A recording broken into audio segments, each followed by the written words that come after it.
Hello and welcome to Bangladesh Today. I'm Mugdha Kapoor. The Bangladesh War Crimes Tribunal has ordered a Britain-based Muslim leader and a US citizen to be tried in absentia for the murder of 19 intellectuals during the country's 1971 independence war. Also in this week's episode, farmers in India's West Bengal state are hopeful of boosting trade ties with Bangladesh.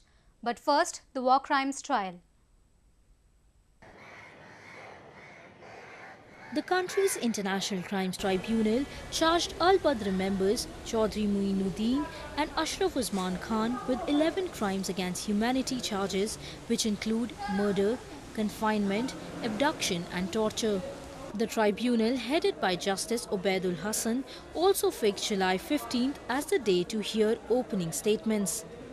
Ashraf Usman Khan was supposedly the chief executor and Chaudhry Muinuddin the operation in charge of Al-Badr. They were also members of the Islami Chhatra Shibir, the student wing of Jamaat-e-Islami. Al-Badr was the paramilitary wing of the West Pakistan Army which collaborated with the Jamaat-e-Islami and which operated in Bangladesh against the Bengali nationalist movement during Bangladesh's liberation war. Khan is believed to be presently living in New York and Muinuddin is living in London.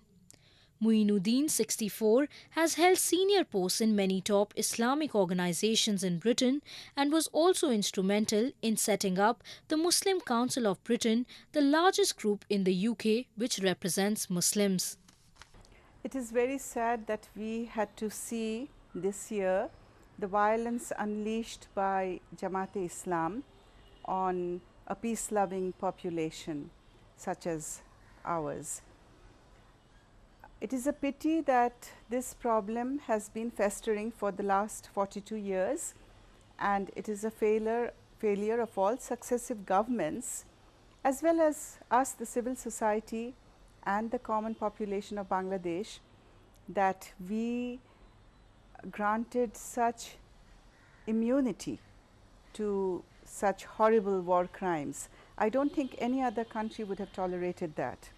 Now, the Jamaat-e-Islam in some quarters had been termed a moderate constitutional Islamic party that believed in election. However, after the announcement of the verdicts this year, their reaction was anything but moderate or constitutional or democratic. So this makes us think anew whether Jamaat-e-Islam believes in democratic principles or moderation or tolerance of any kind.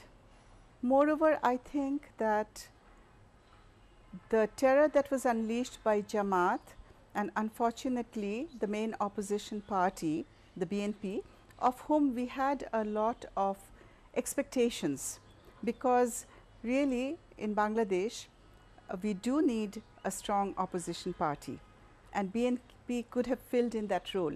But in allying with the Jamaat and later the Hifazat, which we will come to later, there was an alliance of right-wing parties that engaged in widespread violent activity.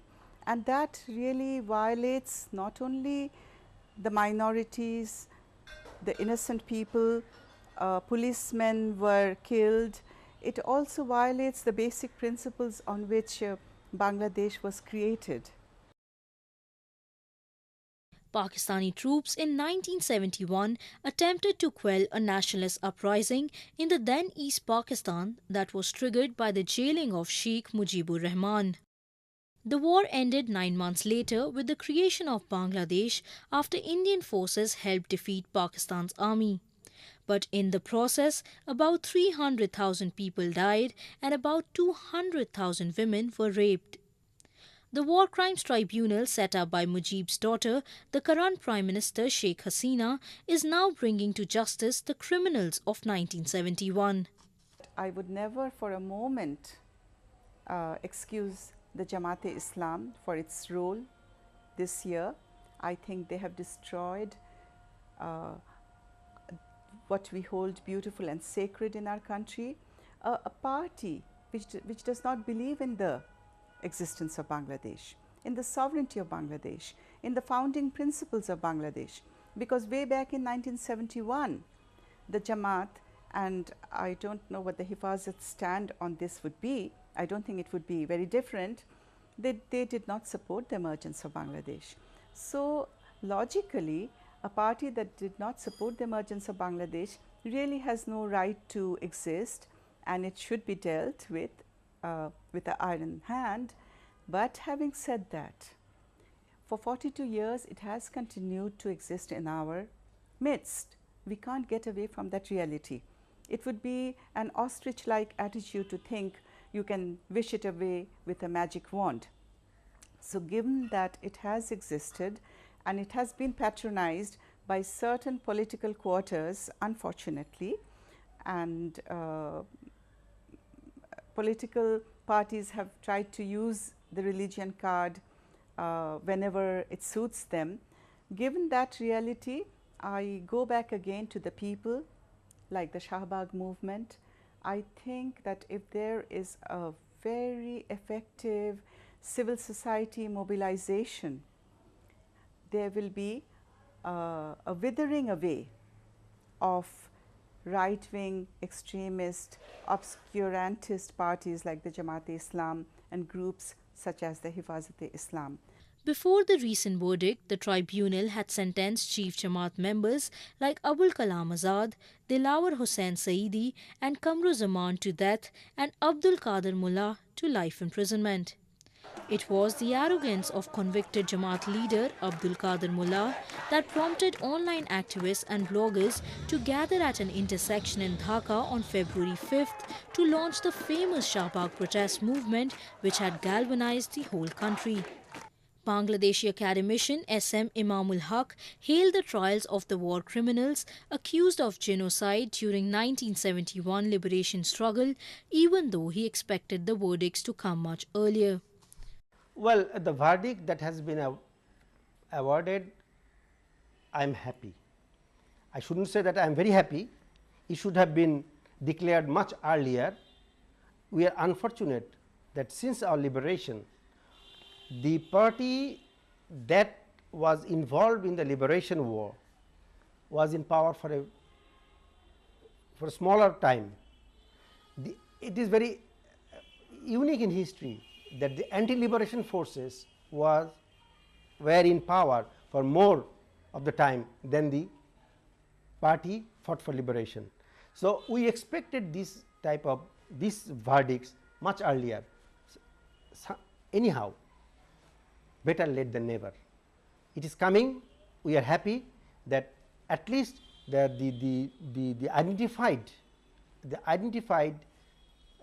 war crimes criminals should be brought to book, and this will be an example. Why can we do that? Why should the Westerners put pressure on us when they are finding someone who is 97 years old for crimes in the Second World War? Now they are talking about humanity. Don't they have the humanity for them? This is my question to them, who are advocating for the war criminals in Bangladesh. These verdicts had angered hardline Islamists, and they ran riot, destroying property, clashing with the police and targeting religious minorities. This happening is not unexpected. Jamaat has been involved in the mass killing in our liberation war. Not only that, they kill lot of our intelligentsia, teachers and elites of the society. We knew it because we are the people who were at that time fighting against the Pakistani regimes. But they have been, since this trial started, these Jamaat people have been demanding or voicing that they were not involved. Now my question is that if you were not involved, so why you are so much scared and why you are raising so much hue and cry? And this proves that they have been involved, and to save their skin they are doing this. This Hifazat-e-Islam party did not exist even a year ago. All on a sudden they have emerged, and to me it is the creation of the Jamaats and their collaborators, number one. Secondly, what they are demanding, all their charter of demands are against Islam, not only Islam, against our country's sovereignty and country's constitution. Blasphemy Ain or blasphemy law, what is called blasphemy law does not pertain to the Islam, it is a Christian law. Our Prophet never ever thought about it. He rather pardoned even a person who rebuked him in front. So, the blasphemy law is not valid to the context of our present situation. Not only that, the other things they have been demanding, that the women should not come out, they should not be allowed to proper education in service, these are against Islamic teachings. Our Prophet never forbade the women folk to work. Definitely, you see, in no religion, pious women come out in a dress which is not acceptable to the society. So, if you think in that way, Islam also allows that, but Islam never has banned women in participating along with their men. So, it is not Islamic, I must say it is not Islamic, and we cannot accept it. The Awami League government, led by Prime Minister Sheikh Hasina, has time and again maintained that it will not bow down to the demands of the hardliners. Bangladeshis want closure to the wounds of 1971, and these strong measures to ensure justice to the martyrs of 1971 are steps in the right direction. Meanwhile, in West Bengal, pineapple farmers are optimistic of enhancing trade ties with Bangladesh. The pineapple fruit has the biggest market in the Indian subcontinent. Pineapple farmlands with large cultivation of the fruit can be seen in Bidhannagar, 45 kilometers from Siliguri in West Bengal. Pineapple growers of Bidhannagar like Ratan Bose hope for good trade relations with Bangladesh. They export 18% of the production to Nepal and 10% to Bhutan currently and want Bangladesh to be a major export destination. যেমন recently আমাদের নেপালে একটা খুব ভালো বাজার তৈরি হয়েছে, বাংলাদেশেও খুব ভালো বাজার আছে। বাংলাদেশে যে আনারসটা বর্তমানে হয়, আমাদের দেশের ত্রিপুরা থেকে কিছু আনারস যায় এবং থাইল্যান্ড থেকে ওই দেশে আনারস আসে, এবং আমরা যদি এই আনারসটা বাংলাদেশের বাজারে পাঠাতে পারি তাহলে কৃষকরা উৎপাদিত পণ্যের অনেক বেশি দাম পাবে। Nearly 1 million people are dependent on pineapple trade in West Bengal, and the cultivators pleaded the Indian government to take initiatives in improving the trade ties between the two countries. সরকার এটা নিয়ে কোনো উদ্যোগ নিচ্ছে না। বাংলাদেশে যে মালটা পাঠাবে এটা নিয়ে কোনো চিন্তাধারণা নেই। তো আমি চাই সরকার এটার মধ্যে সহযোগিতা করুক, যাতে বাংলাদেশ যাতে মালটা যায়, আমাদের চাষি বিধাননগর বা নর্থ বেঙ্গল থেকে মালগুলো যাক, তাহলে চাষিরা অনেক রকম সুযোগ সুবিধা পাবে। Bangladesh's exports to India in 2010-2011 were $512.5 million and India's exports to Bangladesh in the same period were $4,586.8 million. India is the biggest export destination and trading partner of Bangladesh outside the Western world. Tariff concessions granted by India to Bangladesh under SAFTA, South Asian Free Trade Area, includes a zero-duty market access for all. India sees closer economic cooperation with Bangladesh as part of its Look East policy and also as a means of reducing the economic and political isolation of the 7 eastern and northeastern states from the rest of India. More on that in the coming episodes. Thank you for watching Bangladesh Today.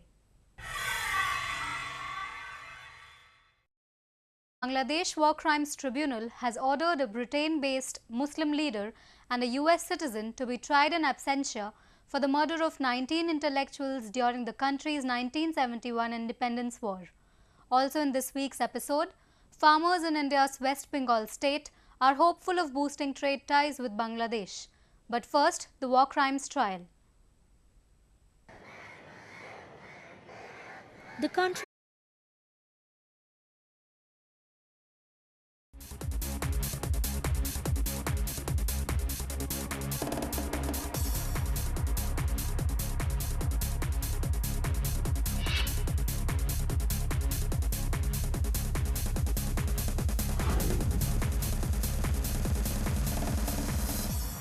Hello and welcome to Bangladesh Today. I'm Mugdha Kapoor. Muinuddin, the operation in charge of Al-Badr. They were also members of the Islami Chhatra Shibir, the student wing of Jamaat-e-Islami. Al-Badr was the paramilitary wing of the West Pakistan Army which collaborated with the Jamaat-e-Islami and which operated in Bangladesh against the Bengali nationalist movement during Bangladesh's liberation war. Khan is believed to be presently living in New York, and Muinuddin's International Crimes Tribunal charged Al-Badr members Chaudhry Muinuddin and Ashraf Usman Khan with 11 crimes against humanity charges which include murder, confinement, abduction and torture. The tribunal, headed by Justice Obaidul Hassan, also fixed July 15th as the day to hear opening statements. Ashraf Usman Khan was supposedly the chief executor and Chaudhry is living in London. Muinuddin, 64, has held senior posts in many top Islamic organizations in Britain and was also instrumental in setting up the Muslim Council of Britain, the largest group in the UK which represents Muslims. It is very sad that we had to see this year the violence unleashed by Jamaat-e-Islam on a peace-loving population.